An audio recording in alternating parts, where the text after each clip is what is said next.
আজকে আমরা অষ্টম শ্রেণীর ইতিহাসের সাজেশন নিয়ে আলোচনা করব। আমি যে কোশ্চেনগুলো বলবো, যদি তোমরা এই কোশ্চেনগুলো রেডি করে নাও তাহলে পরীক্ষায় আশা করি সবটাই কমন পেয়ে যাবে।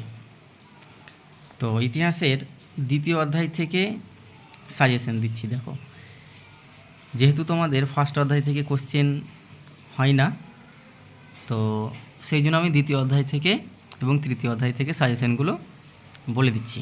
কোশ্চেনগুলো দেখো, ফার্স্ট কোশ্চেন দেখো, ফারুক সিয়রের ফরমান কি? এটা 2 নম্বরের জন্য। ব্রিটিশ রেসিডেন্টদের কাজ কি? এটাও হচ্ছে 2 নম্বরের। পলাশির লুণ্ঠন কি? অন্ধকূপ হত্যা কি? দেওয়ান লাভের গুরুত্ব আলোচনা করো। দ্বৈত শাসন ব্যবস্থা কাকে বলে? বক্সারের যুদ্ধের গুরুত্ব কি? এটা হচ্ছে 3 নম্বর। বাকি যেগুলো বললাম আমি সবটা হচ্ছে 2 নম্বরের। তারপরে দেখো, আলিগড়ের সন্ধি কবে কাদের মধ্যে হয়? 2 নম্বরের জন্য।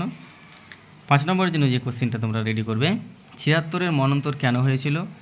বাংলায় এর ফল কি হয়েছিল বা এর ফলাফল আলোচনা করো।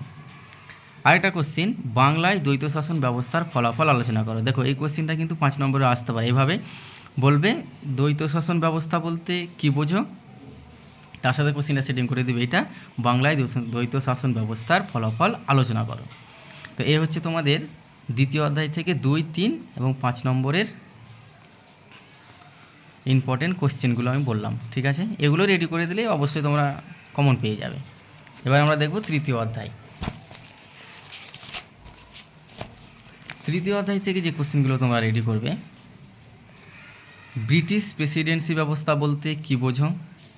1 নম্বর। 2 নম্বর, 1773 খ্রিস্টাব্দে রেগুলেটিং অ্যাক্ট 2 নম্বরের জন্য, অথবা রেগুলেটিং অ্যাক্ট কি? টিকা লেখো, 2 নম্বরের জন্য দিতে পারে।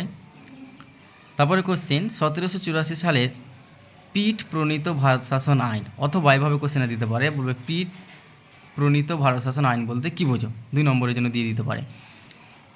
তারপরে যে কোশ্চেনটা রেডি করবে, ব্রিটিশ ইস্ট ইন্ডিয়া কোম্পানির আমলে ওয়ারেন হেস্টিং ও লর্ড কর্নওয়ালিসের বিচার ব্যবস্থার সংস্কার সম্পর্কে যা জানো লেখো। এটা 5 নম্বরের জন্য মোস্ট ইম্পর্টেন্ট কোশ্চেন, এটা তুলনামূলক আলোচনা যেটা। তারপরে 2 নম্বরের কোশ্চেন, উডে ডেসপ্যাচ কে ভারতের পাশ্চাত্য শিক্ষা বিস্তারের ম্যাগনা কার্টা বলা হয় কেন? তারপরে হচ্ছে প্রাচ্য ও পাশ্চাত্যবাদী দ্বন্দ্ব বলতে কী বোঝো? এটা হচ্ছে মোস্ট ইম্পর্টেন্ট কোশ্চেন 3 নম্বরের জন্য। তারপরে 10 সালা বন্দোবস্ত কোম্পানি কেন চালু করেছিল? এটাও 3 নম্বরের জন্য কোশ্চেন। তারপরে প্রশ্ন হচ্ছে, সত্যবিলোপ নীতি বলতে কী বোঝো? তারপরে যে কোশ্চেনটা তোমরা করবে, জেমস রেনেল বিখ্যাত কেন? এটা 2 নম্বরের জন্য। তারপরে যে কোশ্চেনটা তোমরা রেডি করবে, সম্পদের বহির্গমন কাকে বলা হয়? সম্পদের বহির্গমন কাকে বলে? তারপরে যে কোশ্চেনটা করবে, ইজাদারি বন্দোবস্ত সম্পর্কে যা জানো লেখো, 2 নম্বরের জন্য। তারপরে যেটা ইম্পর্টেন্ট কোশ্চেন, মেকলের প্রতিবেদনে কি বলা হয়েছিল? এটা 2 নম্বরের জন্য। তারপর 4 নম্বরের জন্য যেটা কোশ্চেন, সত্যবিলোপ নীতি কে প্রবর্তন করে? এই নীতি সম্পর্কে যা জানো লেখো।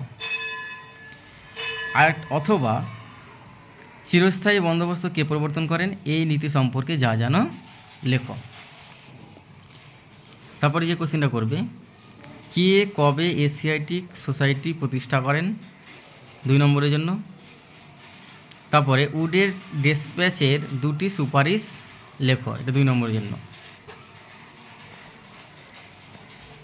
তারপরে যেটা কোশ্চেন করবে,